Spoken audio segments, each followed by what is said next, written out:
இரட்சகருமாய இயேசு கிறிஸ்துவுக்கு மிகவும் பிரியமானவர்களே, அதாவது இன்றைக்கு நம்ம ஆண்டவரை தேடுறோம், சபைக்கு போகிறோம், செபிக்கிறோம். ஆனால் நம்ம வாழ்க்கையில் பிரச்சனைகள் மாறுகிறதில்லை, நம்ம வாழ்க்கையில் உள்ள சூழ்நிலைகள் மாறுகிறதில்லை என்ற ஒரு ஏக்கத்தோடு கூட நம்மில் அநேகர் இருக்கலாம்.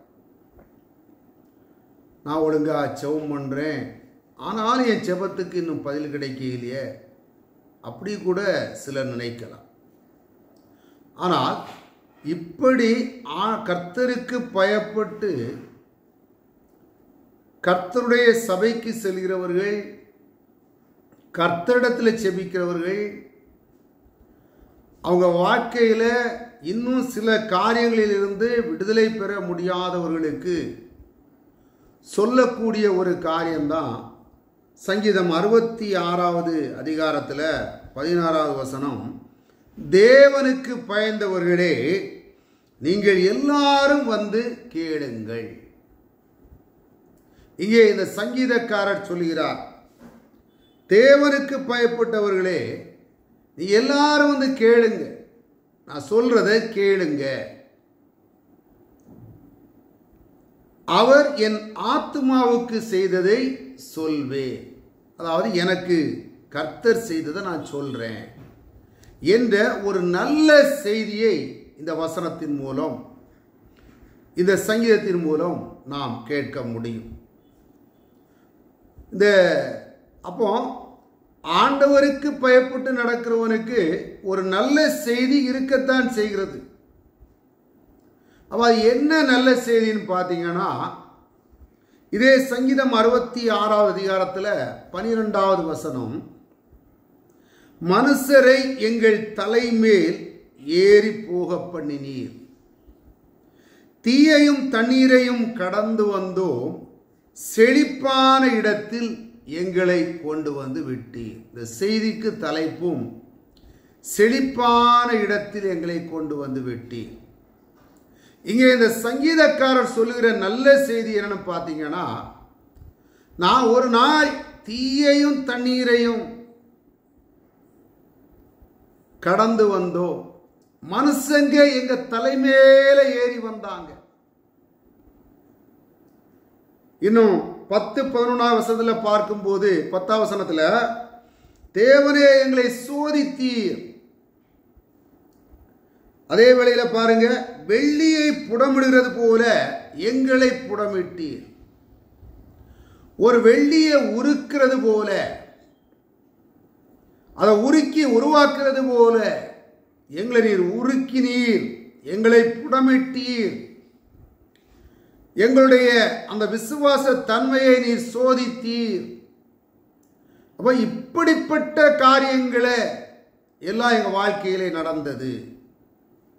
தொடர்ந்து பாருங்க 11வது வசனத்தில், எங்களை வலையில் அகப்படுத்தி எங்கள் இடுப்புகளின் மேல் வருத்தமான பாரத்தை ஏற்றினீர்.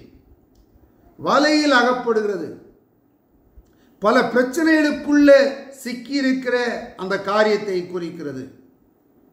பல பிரச்சனையான காரியங்கள், சில மீன்கள் அல்லது பறவைகள் வலைகளில் மாட்டினா தப்பிக்க முடியாது. அப்ப அதுபோலதான் நான் தப்பிக்க முடியாத அளவுக்கு பல பிரச்சனைகளில் நான் அகப்பட்டு கிடந்தேன். நான் புடமிடப்பட்டேன், உருக்கப்பட்டேன், நான் நொறுக்கப்பட்டேன். நான் நம்புகிற மனுஷங்க எனக்கு மேல, என் தலைக்கு மேல நடந்தது போல நடந்து வந்தாங்க. நான் எதிர்பார்த்த காரியங்கள் என் வாழ்க்கையில் நடக்கல. ஆனா மனிதர்களுக்கு, நான் எதிர்பார்த்தவர்களுக்கு மட்டுமல்ல, நான் எதிர்பார்க்காத மனிதர்களும் எனக்கு விரோதமாக நடந்தார்கள். இப்படி ஒரு பல சூழ்நிலையில, சோதனையில, நெருக்கத்தில், கஷ்டத்தில், உபத்திரத்தில் வாழ்ந்து வந்த ஒரு விசுவாசி அவர் சொல்லுகிற காரியம் என்னன்னா, செழிப்பான இடத்துல எங்களை கொண்டு வந்து விட்டீர்.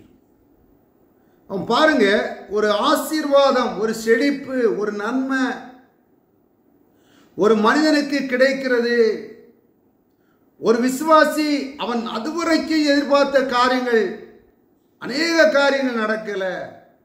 ஒரு கஷ்டத்துக்குள்ள, ஒரு நெருக்கத்துக்குள்ள, அசைய முடியாத நிலைமையில இருந்த அந்த மனிதனுக்கு இன்றைக்கு இந்த வசனம் சொல்கிற காரியம் என்னது?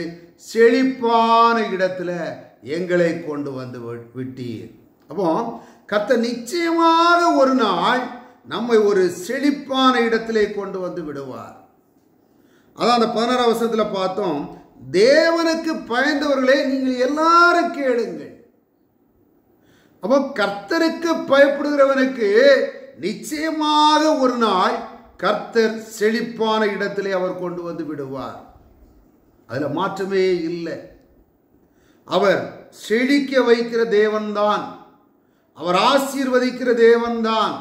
ஆனால் ஆண்டவருடைய பிள்ளைகளுக்கு அந்த ஆசீர்வாதத்தில் சில காரியங்களை கர்த்தர் வைக்கிறார்.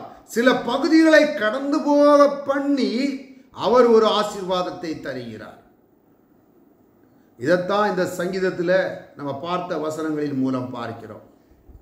அப்போ இந்த செழிப்பான இடத்துல நான் வந்து நிற்பதற்கு காரணம் என்ன என்று அந்த சங்கீதக்காரர் சொல்ற காரியம் 17ஆம் வசனத்திலே, சங்கீதம் 66 17ஆம் வசனம், அவரை நோக்கி என் வாயினால் கூப்பிட்டேன்.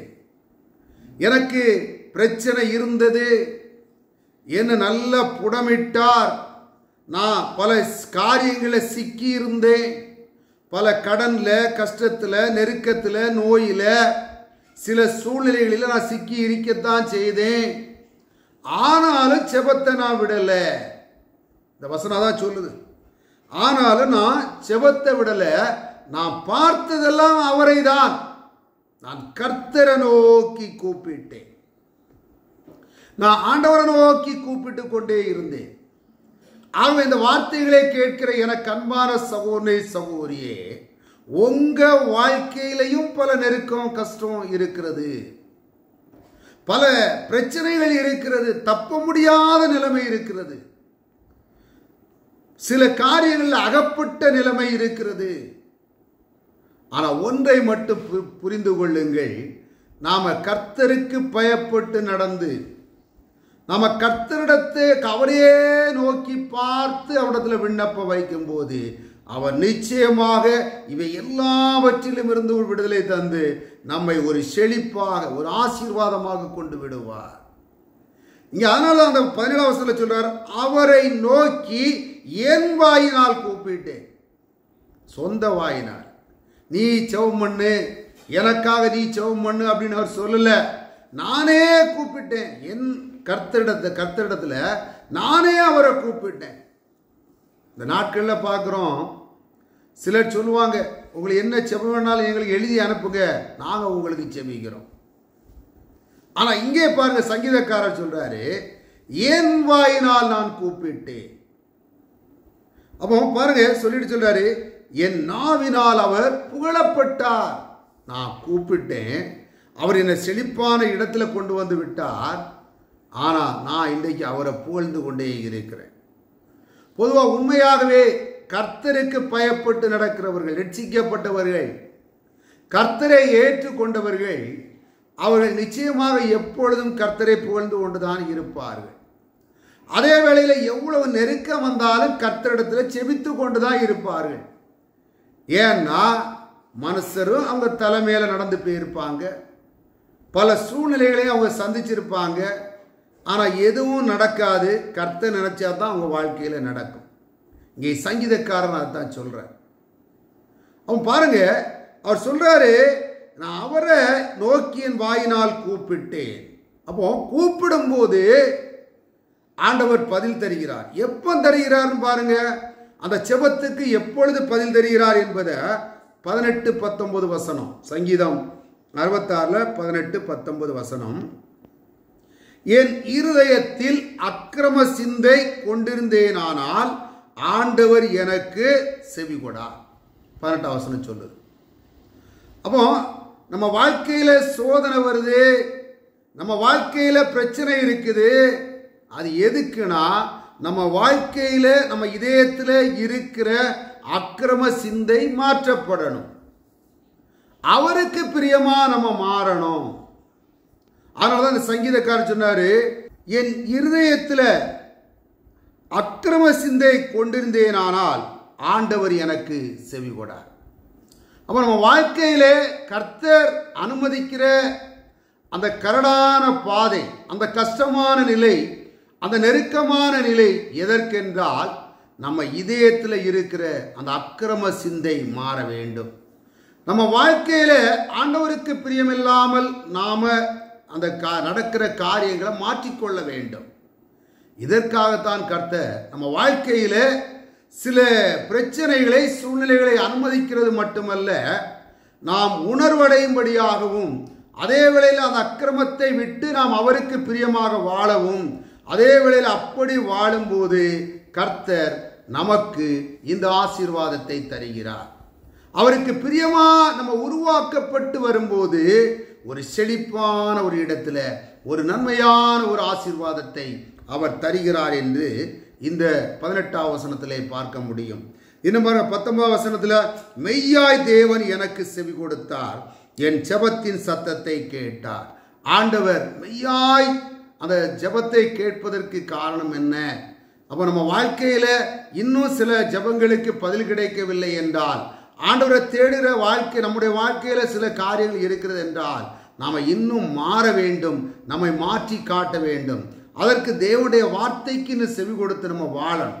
அப்படி வாழும்போது ஆண்டவர் அவர் ஜெபத்தை தள்ள மாட்டார், அவர் செழிப்பான இடத்திலே அவர் கொண்டு விடுவார். 20ஆம் வசனம் சொல்லுது, என் ஜெபத்தை தள்ளாமலும் தமது கிருபையை என்னை விட்டு விலக்காமலும் இருந்த தேவனுக்கு ஸ்தோத்திரம். ஆகவே எனக்கு அன்பானவர்களே, நம்ம வாழ்க்கையில ஆசீர்வாத தடை, நம்ம வாழ்க்கையில பல பிரச்சனைகள் இருப்பதற்கு காரணம் நாம் தான் காரணம்.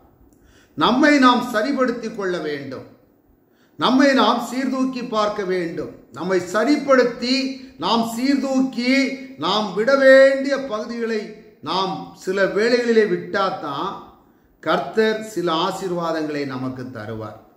ஆகவே எனக்கு அன்பானவர்களே, ஆண்டவர் செழிப்பான இடத்துல கொண்டு வந்து விடுகிறவர் தான். இந்த சங்கீதத்தில் நம்ம பார்க்கிறோம், இந்த சங்கீதக்காரர் சொல்றார் பாருங்க, மனுஷர்கள் தலையின் மேலே ஏறி போக பண்ணினீர், தீயையும் தண்ணீரையும் கடந்து வந்தோம், செழிப்பான இடத்துல என்னை கொண்டு வந்து விட்டீர். ஆகவே எனக்கு அன்பானவர்களே, நாம் நம்மை சோதித்தறிந்து நாம் விட வேண்டிய பகுதிகளை நாம் விட்டு கர்த்தரிடத்துல நாம மனம் திரும்பி கர்த்தரையே சார்ந்து வாழ்வோம். தொடர்ந்து கர்த்தரிடத்தில் செபிப்போம். ஏற்ற வேளையிலே அவர் நிச்சயமாக செழிப்பான இடத்திலே நம்மை கொண்டு வந்து சேர்ப்பார். அதில் எந்த மாற்றமும் இல்லை. கர்த்தர் ஆசீர்வதிக்கிற தேவன் தான். ஆகவே எனக்கு அன்பானவர்கள், சோர்ந்து போகாமல் நாம் விட வேண்டிய பகுதியை விட்டு விட்டு தொடர்ந்து கர்த்தரிடத்தில் செபிப்போம். நிச்சயமாக கர்த்தர் நம்மை ஆசீர்வதித்து நடத்துவார். கர்த்தர் இந்த வார்த்தை மூலம் உங்களை ஆசீர்வதிப்பாராக. ஆமென். God bless you.